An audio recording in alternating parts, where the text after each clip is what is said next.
On a balmy evening in early March, a duo dedicated to reducing feral rabbits prepares for the release of RHDV K5. Virus time. Yeah. RHD stands for rabbit hemorrhagic disease. K5 refers to the fact this virus strain comes from Korea. 100 ml of reconstituted virus. Tonight we're laying out the K5 virus, so we're using oats. So we've done pre-feeds with oats and we've found that the rabbits have been eating the oats in the last couple of nights, so we're confident that when we put out the oats with the K5 virus on it, that they will continue and they'll come and eat it all up. The location is significant. Barwon Park near Geelong has always been associated with Australia's first major invasion of rabbits. So this is how the story goes, and there's plenty of documented evidence to support it. In 1859, Thomas Austin, a well-known pastoralist and game hunter, shipped 24 wild rabbits from his British homeland. Now, the numbers started to build up here at Barwon Park, Austin's home, and for a while there, Mr. Austin was considered something of a local hero. But by 1866, that's just 7 years later, more than 14,000 rabbits were bagged during one of Barwon Park's regular shooting parties. So, in just 7 years, 24 rabbits had become more than 14,000 here.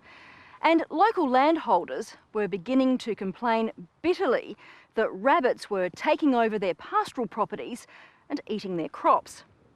And so began one of the most sustained wars against an introduced pest that this country, and perhaps even the world, has ever seen.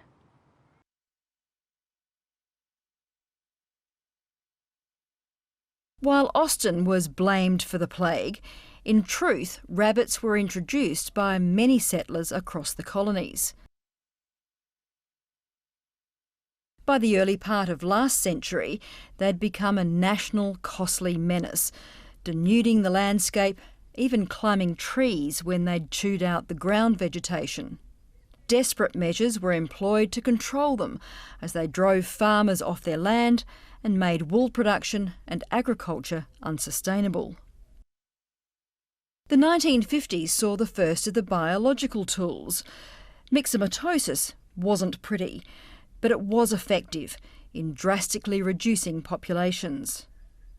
By the 1990s, though, rabbits were again approaching plague proportions, and researchers started trialling the calicivirus, the first rabbit hemorrhagic disease.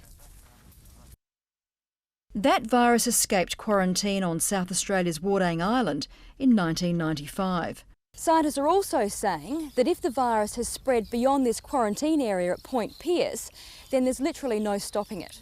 We ask the question of whether we should be trying to contain it or whether we simply turn around and make the most out of it. The calicivirus was nationally released in 1996, and Dr. Brian Cook, the scientist in charge, said it would provide about 10 good years of rabbit control. Sure enough, by the mid-2000s, immunity meant rabbit numbers were building up again, and the search began for a third biological tool. Thank you very much, ladies and gentlemen, for coming tonight. It's good to see a good roll up here tonight on this such a warm evening. So tonight we're going to have a session about calicivirus and the release of the new K5 strain.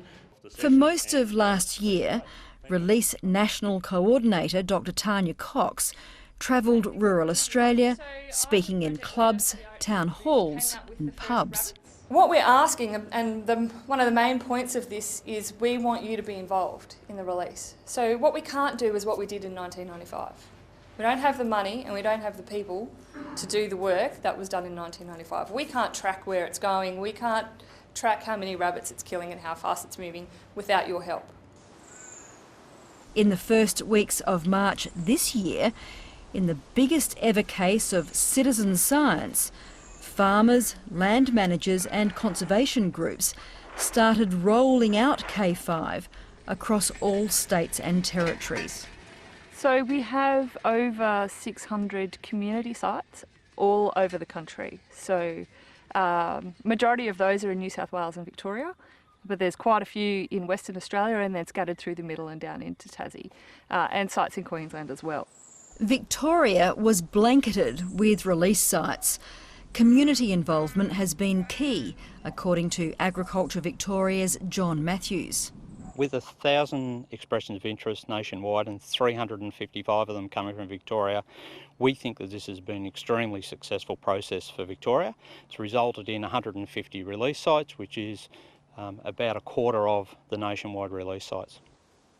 Historic Barwon Park, blamed for the introduction of rabbits 160 years ago, was one of those sites.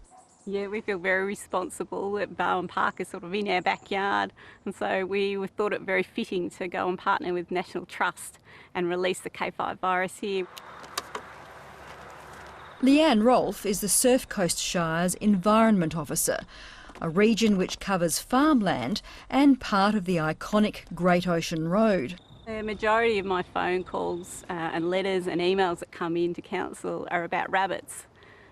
And so I've been looking for a long time, for years, I've been looking for anything new that was a new tool in the toolbox to give to these people that rang up.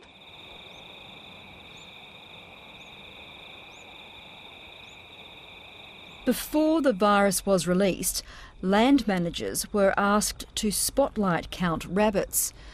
A fortnight later, Leanne Rolfe and contractor Peter Wright returned to Barwon Park. Tonight we're going to go and have a look and just see how many rabbits we've knocked down with the K5. So we released it 2 weeks ago and we have had a good uptake. So like all the oats disappeared, and tonight we're going to do a spotlight and just see how many rabbits are actually out there. There's one there. There's one. Got some eye shine. It's thought another virus might have swept through recently, so the numbers of rabbits were already quite low. Heading towards the tree. There's another one. Right. So it looks like we've found 3 rabbits tonight. What do you make of that? We've had about a 50% reduction in the population since we released 10 days ago. So, yeah, it's possibly starting to work.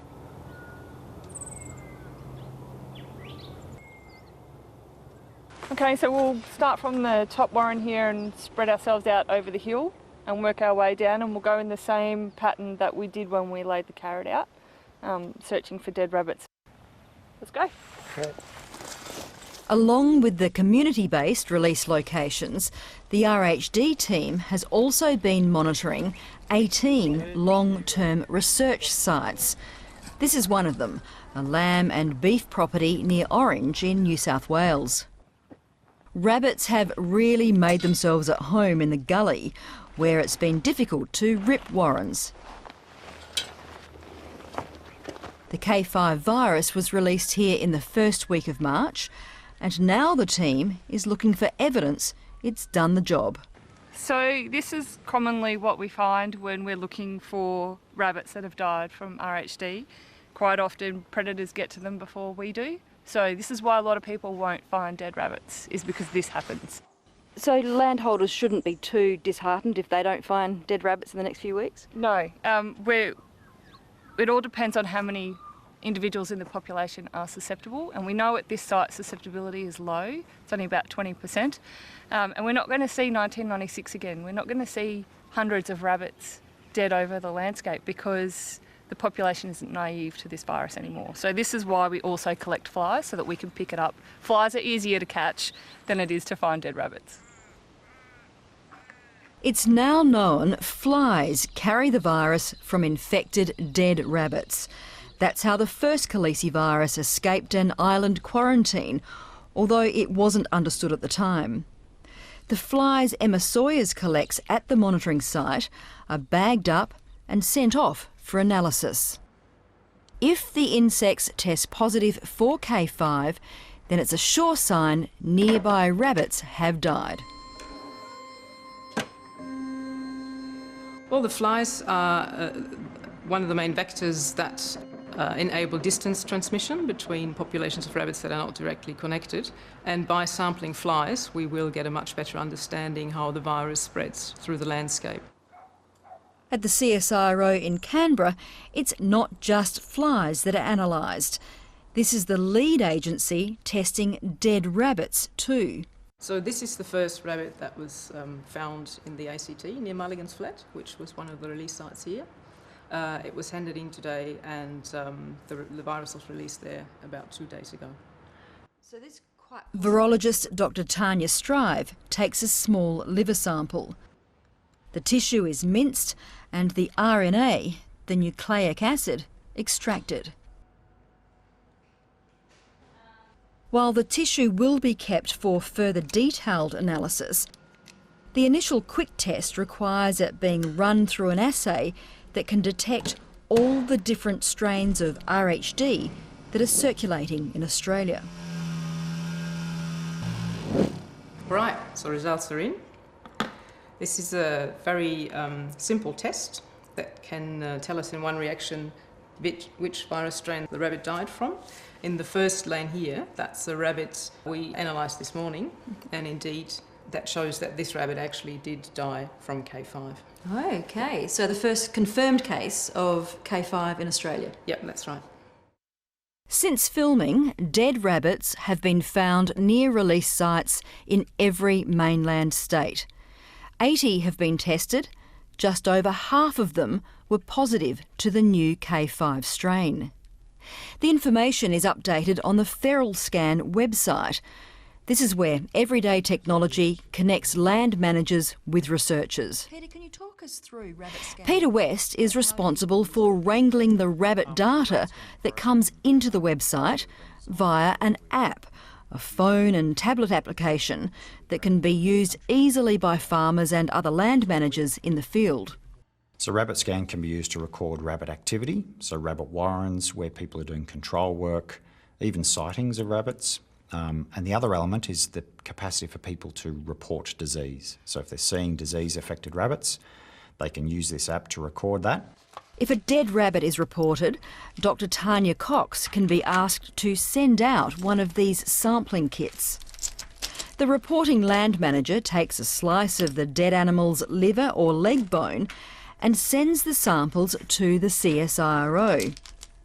We encourage people to submit all of their data through Rabbit Scan, so that includes their spotlight counts get submitted through Rabbit Scan. If they find a dead rabbit, whether they are part of the release program or not, they can record a dead rabbit, they can send in a sample, we get notified, send them a kit. It's all free of charge. It's all about us helping people determine what is affecting their rabbits, and then also for us to track the spread of these viruses in the rabbit population. So each of those markers is actually coloured to symbolise the types of viruses which we are seeing in the landscape.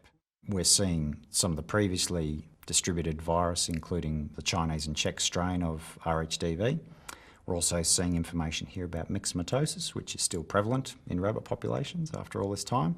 And over the next period of time, we're going to see a lot of information here about the Korean strain of virus. One virus strain that's regularly shown up over the past 2 years is RHDV2. It was never formally released, but is killing rabbits in every state and territory. Is there any better idea of where the RHDV2 came from? No. So it's a mystery. When we spoke to our collaborators over in Europe, when RHDV2 turned up in Europe, it spread rapidly across Europe. It took nearly 6 years to get here. When we spoke to them about it, they were surprised it took so long. What impact do you think that the prevalence of RHDV2 might have on the success of K5? It might have already removed our susceptible animals from the population, so the impact that we might have had from K5 2 years ago might be different. But we can't know that until we analyse all of the hundreds of thousands of samples that we've collected over the last couple of years and since RHDV2 arrived. We're concerned about the competition, if you like, between these two different strains, and do we really understand that yet? The RSPCA broadly supports feral rabbit control and has been kept informed about the K5 release. But the welfare organisation has also pushed to delay the program. We would have preferred the release to have been delayed for two reasons, because we've got concurrently, at the same time as the release of K5, we've got outbreaks of RHDV2 around the country. So that's affecting large numbers of feral rabbits, but it's also affecting domestic rabbits because there is no vaccine protection against that strain of the disease. We're also concerned about pet owners being able to have time to vaccinate their rabbits. So it's another reason why we thought there should be a delay. Some pet rabbit owners have expressed outrage on social media. While a vaccine is in the pipeline for RHDV2, the virus that accidentally arrived here from Europe, it's not yet available, so pet and farmed rabbits everywhere are dying. Tests do show the current vaccine provides protection against the recently released K5, but some doubt its long-term effectiveness. It's really important that anyone with a pet rabbit or farmed rabbits vaccinates all of their rabbits. That's absolutely fundamental, because the vaccine protects against the existing strain of RHDV. It appears to protect against K5, although there is more work that needs to be done in that area to look at long-term protection. We are not interested in killing people's pets. We understand people have pets. This program is not about pet rabbits, it's about wild rabbits that affect 304 species of native plant and animal and that affect Australian agriculture and food production. That's what this program is about.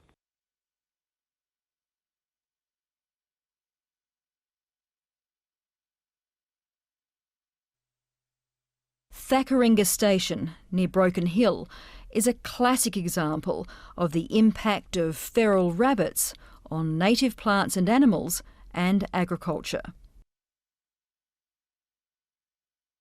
In the Lord family for 4 generations, the 66,000 hectare property grows wool and beef.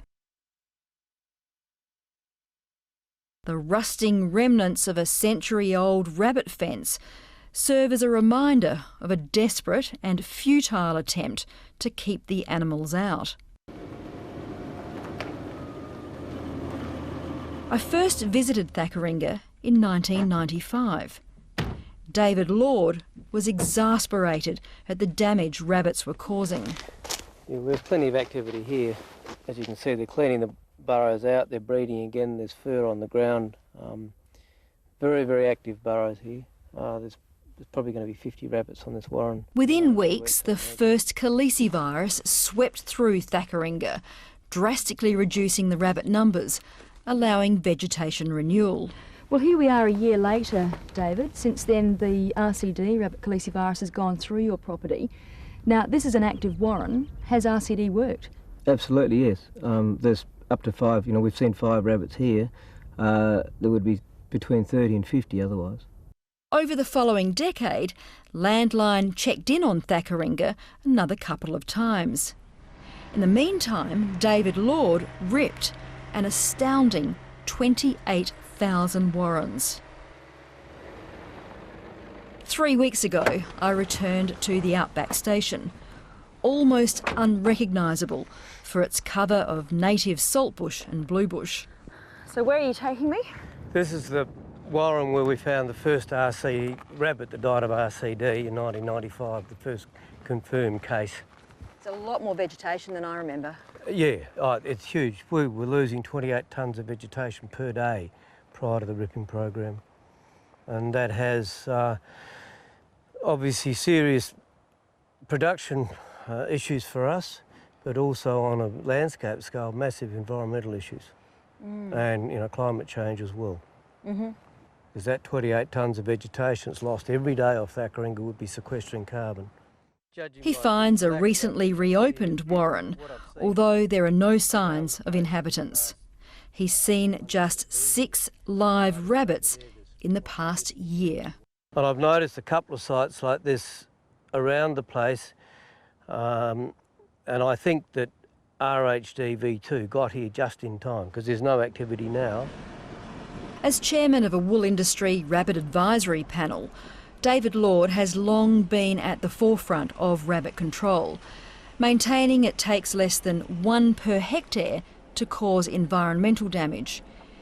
He expressed an interest in releasing K5 and received the kit, but decided not to go ahead.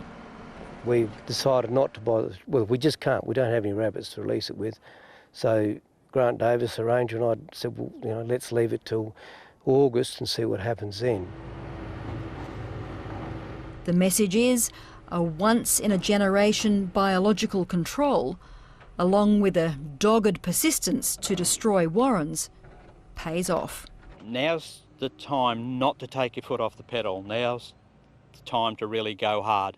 So over the next 4 to 6 weeks, as rabbits start to die and perish, there'll be a build-up. We need dead rabbits to proliferate the disease. We need people to have the tools on the ground. In terms of production, it's just so much easier. You think, oh, you know, we'll get this many lambs this year, then when you mark your lambs, you're probably up 15% because even though the vegetation might be dry, it's just more of it and the ewes are in better condition. It's such a privilege to be involved in the bush when we're seeing positive things for the environment. Well, we've got a good positive story, but let's keep it up.